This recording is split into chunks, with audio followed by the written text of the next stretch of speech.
Cześć! Korzystając z tak zwanej narodowej kwarantanny i siedzenia w domu, zamierzam wygłuszyć swojego Priusa Plusa. Do tego celu użyję maty butylowej oraz pianki wygłuszającej. Wstępnie założyłem, że wygłuszę wszystkie drzwi i maskę oraz część bagażową, a na czym się ostatecznie skończy, to zależy, ile mi cierpliwości wystarczy. Z góry poproszę o łagodne potraktowanie w komentarzach, ponieważ nie jestem żadnym fachowcem w tej dziedzinie ani mechanikiem.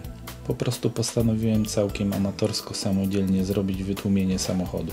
Niestety nie posiadam decybelomierza, żeby pokazać, jaka jest różnica głośności przed i po wygłuszeniu. Z drugiej strony ilość decybeli też nie bardzo daje wyobrażenie. Różnica 3 decybeli daje podwójne natężenie dźwięku, ale ile to jest podwójne?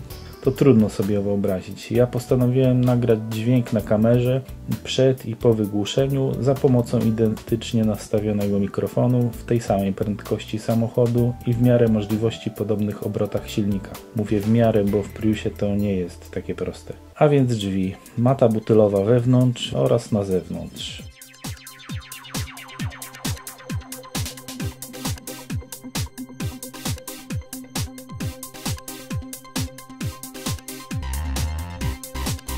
Trzeba dobrze ją rozwałkować, żeby dobrze przylegała i się dobrze przykleiła.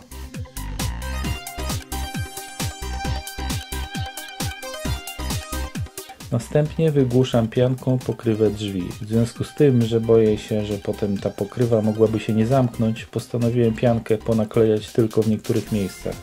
Tak to zrobiłem. Być może, tak jak mówiłem, nie jest to najlepiej zrobione. Być może ta guma powinna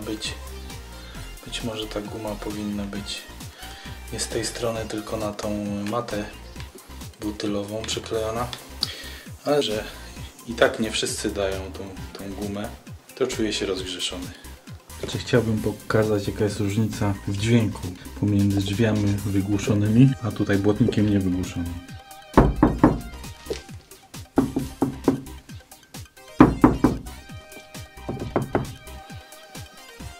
To już jest mata butylowa i jeszcze na to przyjdzie pianka wygłuszająca. Jest i pianka. To wszystko, co zrobiłem. Mimo kwarantanny nie miałem już siły więcej cierpliwości robić. Niestety trzeciego rzędu siedzeń nie udało mi się wykręcić. Z jedną śrubą miałem kłopot, więc tylko tam, gdzie doszedłem, tam zrobiłem. No i na koniec pianka wygłuszająca. Za chwilę pokażę, jaka jest głośność Priusa przed wygłuszeniem. Będę się starał jechać w tej chwili z tą samą szybkością, co potem po wygłuszeniu i z tymi samymi obrotami silnika. Teraz mamy 70 na godzinę.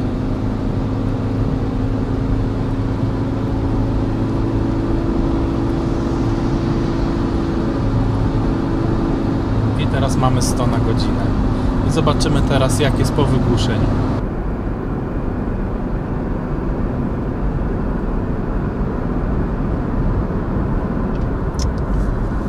I tak to wygląda po wygłuszeniu.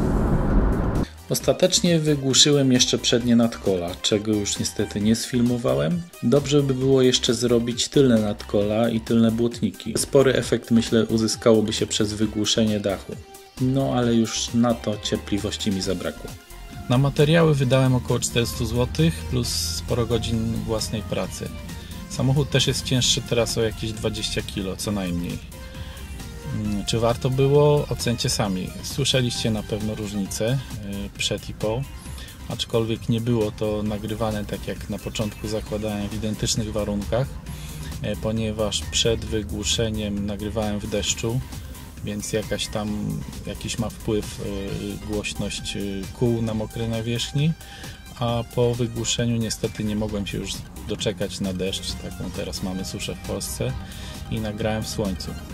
I to już tyle na dzisiaj. Zapraszam za parę dni na film pod tytułem "Czy warto kupić hybrydę Toyoty?". I jeszcze raz na zakończenie pokażę różnicę przed i po wygłuszeniu.